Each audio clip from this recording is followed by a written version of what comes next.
Most kids' foot and ankle problems are very manageable with conservative treatment. Alignment issues that are symmetrical, like flat feet, in-toeing, toe walking, can be normal a lot of times, up to a certain point. The big factor really is pain.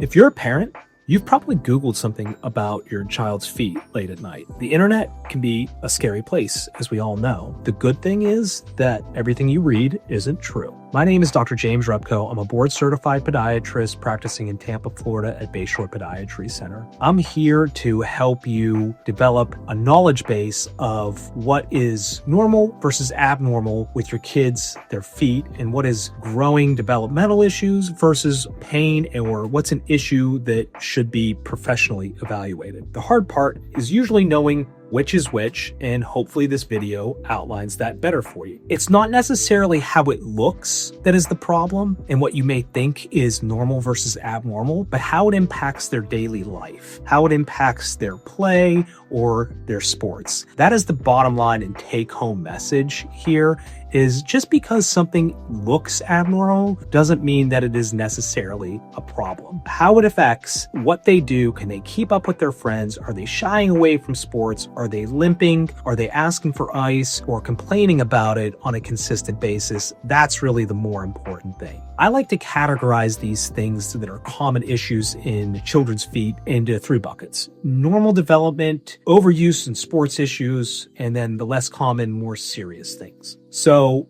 normal development. Most kids at an early stage have flat feet. I get asked a lot by parents if their kids' flat feet are normal. Sometimes they are. Parents fear that flat feet are setting their children up for problems later in life. While that can be true, there's really no predictive analysis, outcome, statistics, or data or evidence that shows that if you have flat feet, you're going to have a problem later in life. Another thing that I get asked about is my kids' toes either point in or they point out whenever they're walking. Toeing in is pretty normal for kids at an early stage, and usually they'll grow out of it unless there's something more serious or significant going on, which is usually caught pretty early on by a pediatrician through the thorough evaluation and screening that pediatricians do. And that can come from developmental issues and rotational issues about the hip and the femur, the leg, or the tibia, fibula, your lower leg as well. Another issue that is more of a developmental thing is toe walking. Kids walking on their tippy toes. Sometimes they think it's fun, sometimes they think it's cute. How much are they doing it, really? And at what age does it become inappropriate? I think past the age of 3, 4, if they're doing it consistently and you're noticing that they're walking like that all the time, that's more concerning. But most kids at an early stage do some toe walking, and that is quite okay, even if they're doing it continuously. Now, if it gets past the age of like 3, 4,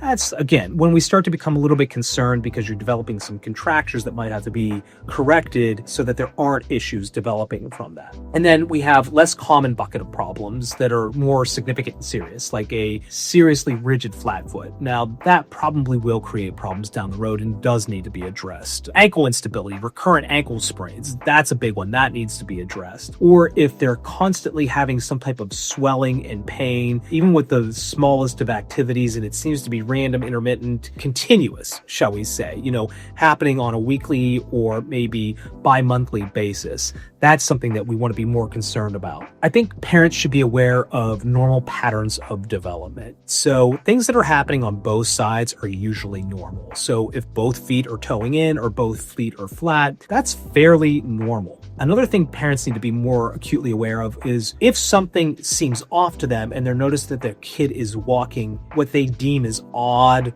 or abnormal, is the kid complaining about pain? Is the kid playing normally? Are they having trouble running? Are they tripping? Are they falling? Are they having trouble keeping up with their friends? And this is usually something that I see in a more adolescent age, somewhere between the age of 4 to 10 years old. And it's where the in-toeing can be there. There can be some flat foot issues. I know my daughter specifically has pretty severe flat feet, and it actually causes knee pain for her. So we address that. I have another daughter who also has flat feet, but She doesn't have any pain, nor does she complain. She keeps up with everybody. She runs around. She's fine. We don't address anything with her flat feet. There's no evidence to say that doing anything about that is going to be beneficial to her. So we let normal be. The red flags that parents need to be aware of are the most important things. The biggest one is if your kid's not willing to walk on something. And this is more for kids that have a difficult time communicating, that early stage walker to up until about 3 years old when they're really having trouble expressing themselves and telling you what's wrong, sometimes even up into 5 in kids. If they're refusing to do something or walk on it, that's a big red flag. If the kid is presenting with a persistent limp with one side or the other, so if one side seems normal, the other one seems abnormal,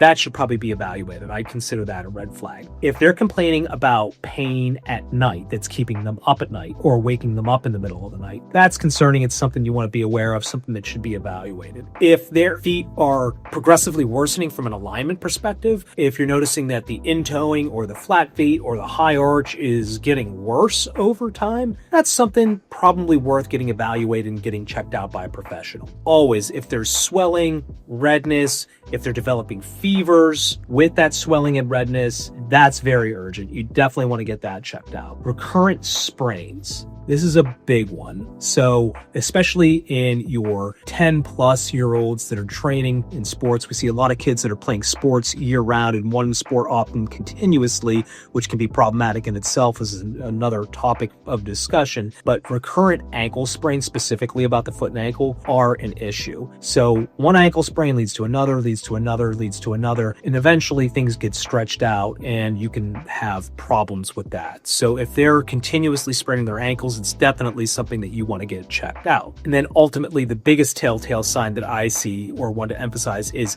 pain that's not getting better. Pain that is getting worse over time, or pain that you rest and it comes right back as soon as the sport resumes or activity resumes or play resumes. That's occurring. You definitely want to get that checked out. Initially, if they're having pain, what can you do about it? I'm a big fan of ice in kids. You want to reduce what they're doing, reduce the impact, reduce the sport, reduce the play, the high impact play. I know that can be very difficult especially with young kids, especially with boys, wild and active and needing to get that energy out. Often early intervention can prevent bigger problems. Shoes can be important, especially if they're complaining about pain. If they don't have pain, I don't care what they're wearing. I don't care if they're wearing Crocs. I don't care if they're going barefoot, so long as they're protected and not running around with broken glass on the floor. If they're complaining about pain, sometimes a supportive shoe is all that they need. I did notice for a period of time with my daughter and her knee pain that getting her the typical slip-on style kid's shoe didn't provide enough support for her. So I went and painfully spent, I think, $130 on a kid's pair of Hokas, which I was flabbergasted to see the price of that. In a size 3,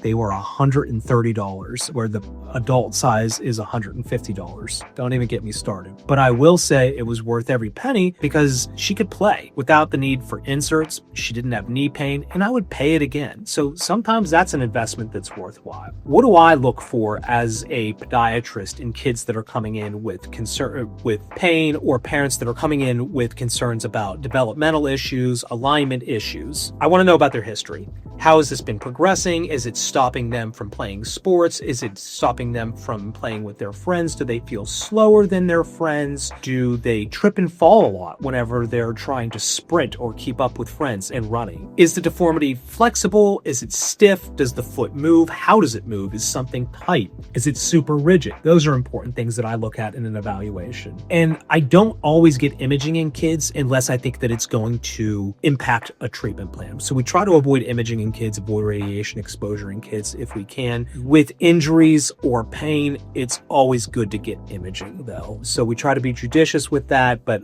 x-rays do help a lot. Usually not needing to go to advanced imaging. I don't think that most kids will sit still long enough for an MRI, and a CT scan, in my opinion, is only when absolutely necessary because of the amount of radiation that it produces. To close this up, the point that I'm trying to get across is that just because you see something in your kids that you think is abnormal, it doesn't mean that it's abnormal. The big factors are really pain, inability to do things, falling, tripping, consistent pain, redness, swelling, night pain.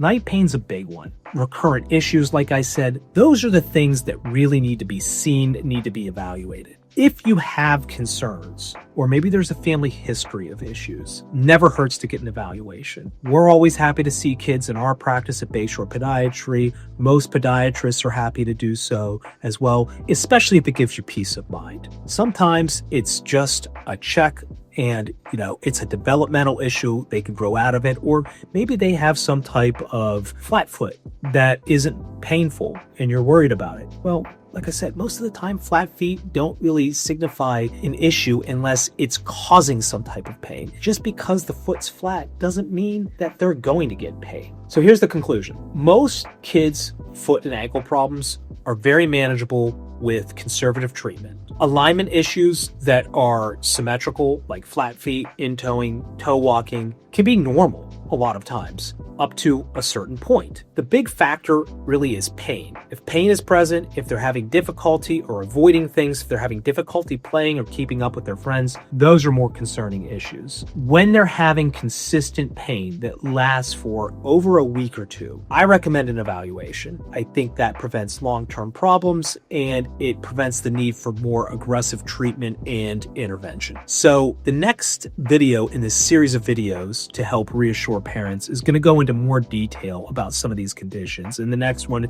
is going to be flat feet, toe walking, heel pain in sports. So I hope to see you in the next video.